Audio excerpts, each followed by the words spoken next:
bien, bonsoir. Et donc, je prends la parole pour faire le bilan de mon mandat. Alors, en reprenant les points du programme, il y a là en premier point l'amélioration donc de l'aide aux nouveaux arrivants. Donc l'aide a été pour ce mandat-là augmentée. On est parti sur une augmentation donc, du nombre de tickets accordés aux nouveaux arrivants. Et en plus, sur le travail à la synthétisation des informations destinées aux nouveaux arrivants et à leur accessibilité par le biais, par exemple, du site, voilà, de la mairie. Avec notamment un petit ajout d'un onglet de trouver un emploi sur le site qui, en fait, est une interface où chaque entreprise et service public du comté met à jour lui-même son statut de recrutement. Voilà pour dans ce mandat, les aides pour les nouveaux arrivants mises en place. Ensuite, un deuxième point du programme, pardon, le passage de l'impôt des entreprises à 20%. Comme justifié pendant la campagne précédente et à la première conférence de presse après cette mise en place, il s'agissait d'une baisse qui était largement absorbable par la trésorerie, en fait, les fonds du comté. Donc, c'est pour ça que cette baisse à 20% a été mise en place. Ensuite, le point du travail avec les services publics afin d'apporter donc le meilleur soutien et favoriser l'attrait et l'efficacité donc des services dans notre public, dans notre comté. Donc, il y a eu pas mal de dialogues, de plans de travail effectués avec certaines structures. Des relances de demandes de dossiers fédérales, par exemple, entre autres, d'équipements particuliers pour le LSES, entre autres. Et du coup, après, des tenues de points hebdomadaires, un petit peu plus longues que l'accoutumée, en dehors des situations de crise, bien évidemment. Donc, une mise en place globalement de 2 réunions. En supplément des points souvent journaliers. Ensuite, le point avec les médias, donc de façon bi-hebdomadaire. Donc, ça a été tenu. Sur le mandat, en sachant qu'il y a une semaine, la semaine dernière, un peu plus creuse, je souhaitais tenir, pardon, un conseil municipal, mais j'ai été souffrant et dans l'incapacité de prendre la parole tout le vendredi en question. Donc, pour cela, je m'en excuse. Sinon, en tout cas, des informations ont toujours transité, au moins de manière bi-hebdomadaire, euh, par le biais de la presse.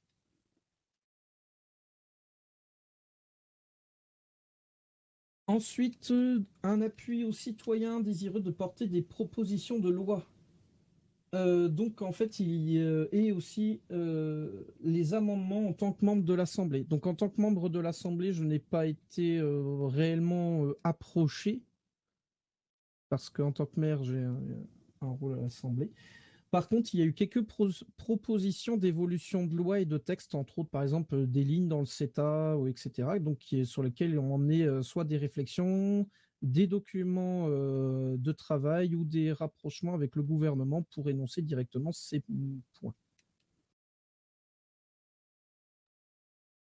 Ensuite, le point de programme suivant. Attendez, je le fais de tête. L'analyse des efficacités donc des arrêtés et de la nécessité des arrêtés en fait mis en place. Donc après, on va dire un ménage opéré au niveau des arrêtés avec une mise à jour, il y a eu aussi une clarification de calculs qui ont été précisés dans les arrêtés. Nous avons eu 3 versions d'arrêtés pendant le mandat. Donc une première de réécriture et 2 mises à jour par la suite. Une troisième est en cours de préparation pour la fin du mandat et qui toucherait le côté organisation événementielle avec la mairie. Donc après, c'est aussi le but, c'était de donner un petit document qui est accessible à tous et téléchargeable. C'est pour cela on a changé de format, charte neutre, document unique, téléchargeable et donc écrasable lorsqu'il y a une mise à jour parce que l'intitulé est identique. Voilà. Le but était de tout avoir en un seul document et pas d'avoir une fraction d'arrêté par X documents.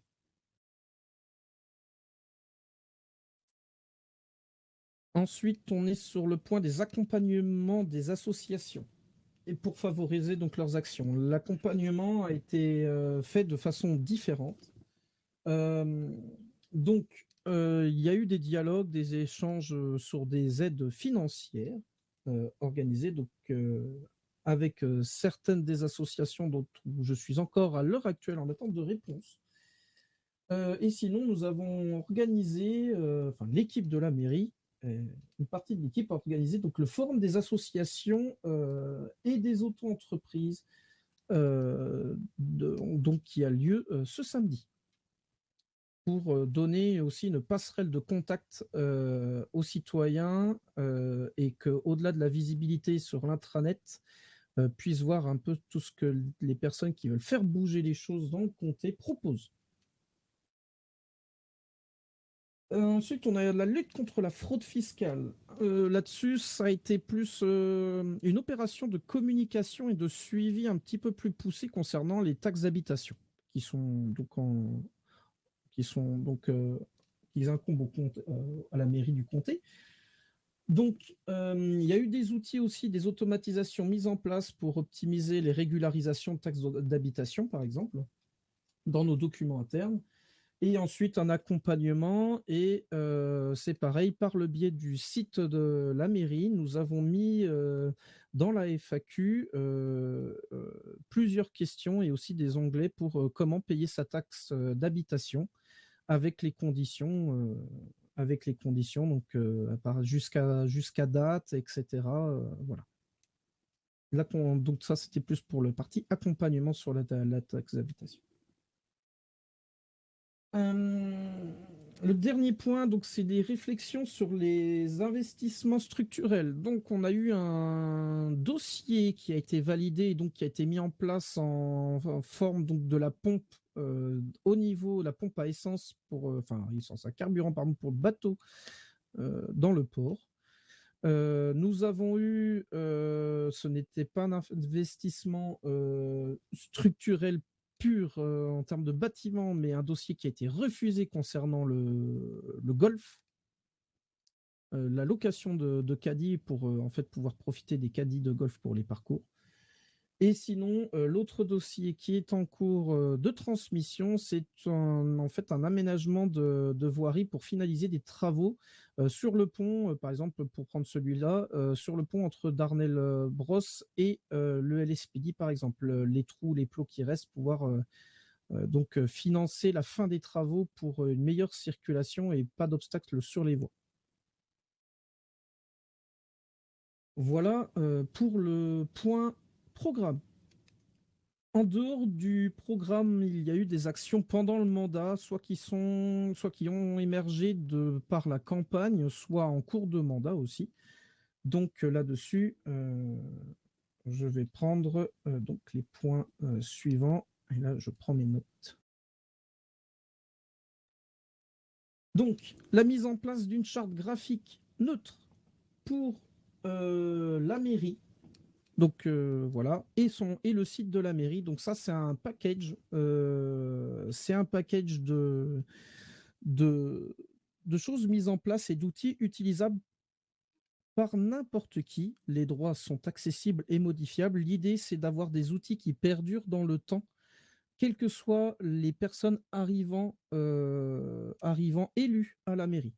Donc, c'est dans le but en fait de fournir le meilleur accueil possible aux citoyens que d'être le plus performant possible lorsqu'on arrive en mairie et par exemple qu'on n'a pas d'expérience en poste politique.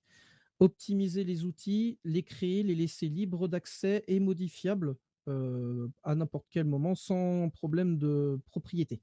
Le point automatisation, donc plusieurs fichiers dans le drive par exemple, plusieurs fichiers de travail ont été automatisés pour essayer de gagner du temps, donc pour rendre le service de la mairie plus fluide. Je ne vais pas vous détailler ces fichiers, mais c'était beaucoup de recherche et de mise en place. Ensuite, nous sommes donc dans la restructuration des déclarations des événements. Donc ça, c'est quelque chose qui est encore en cours, qui est presque finalisé, qui nécessitera donc aussi la réédition, la mise à jour, pardon, de l'arrêté du comté.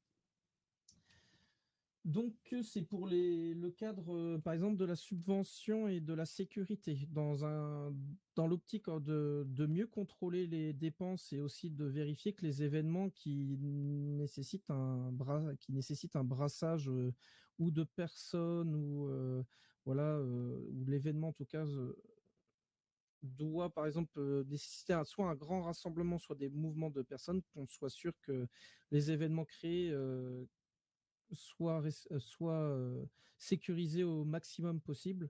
Donc il y aura des accompagnements à base aussi d'une partie de tutoriel et en fonction de l'événement, il y aura juste des précisions à apporter au dossier avant validation de l'événement par la mairie.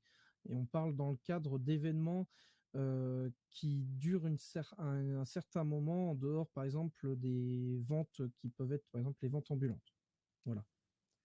Donc, tout événement provoquant le rassemblement de personnes aura donc des critères de validation supplémentaires pour la subvention et de ce fait, peut-être que la subvention évoluera aussi, mais ça, ce n'est pas établi pour ce mandat. Donc ensuite, on a un budget spécifique donc au LSPD pour le coup, pour leur fonctionnement. Donc suite au bilan financier donc j'ai pris la semaine de la semaine 11 à la semaine 15. Donc la semaine 11 inclut la fin du mandat précédent. Jusqu'à la semaine 15, là nous sommes la 16, nous n'avons pas encore clôturé la semaine. Nous sommes sur un bénéfice de 8,8 millions. Je ne vous donne pas le chiffre exact, mais c'est la somme à peu près. Suite donc à ces rentrées d'argent, les services publics se sont vus donc gratifier d'une aide, donc place de parking, etc. Donc vous aurez la balance des chiffres sur la fin du mandat qui vous sera communiquée euh, après lundi prochain. On restera dans le positif. Pareil pour le LSES, mais c'est en attente de réponse. Ensuite, en parlant du LSES, c'est un plan d'action qui a été mis en place pour développer justement le travail en interne suite à la crise qu'ils ont connue et aussi un document de travail qui planifiait une réunion hebdomadaire pour faire le point sur les avancées et aussi une meilleure interaction mairie et services de santé du comté. Voilà. Et après, un dernier point qui est encore en cours, c'est une enquête de la mairie sur les logements insalubres ou souffrant de malfaçon. Le but, c'est de les recenser et de les regrouper, parce que sur l'ensemble du mandat, nous avons eu des remontées diverses, pas forcément en même temps, suite à des demandes faites aux architectes et à certains ne disposant pas de réponse depuis apparemment 1 ou 2 mois. La mairie a choisi de regrouper l'ensemble de ces demandes, donc de collecter tous les avis et même les personnes qui ont des défauts qui sembleraient mineurs et de pouvoir ensuite monter un dossier globalisant tout ça et après permettant aussi de prendre des décisions suite aux remontées qui pourront être faites au niveau fédéral concernant éventuellement une série de travaux pour les logements qui auraient des problèmes. Voilà, c'est tout pour les gros points du mandat en dehors du programme. Merci à vous et du coup une bonne semaine.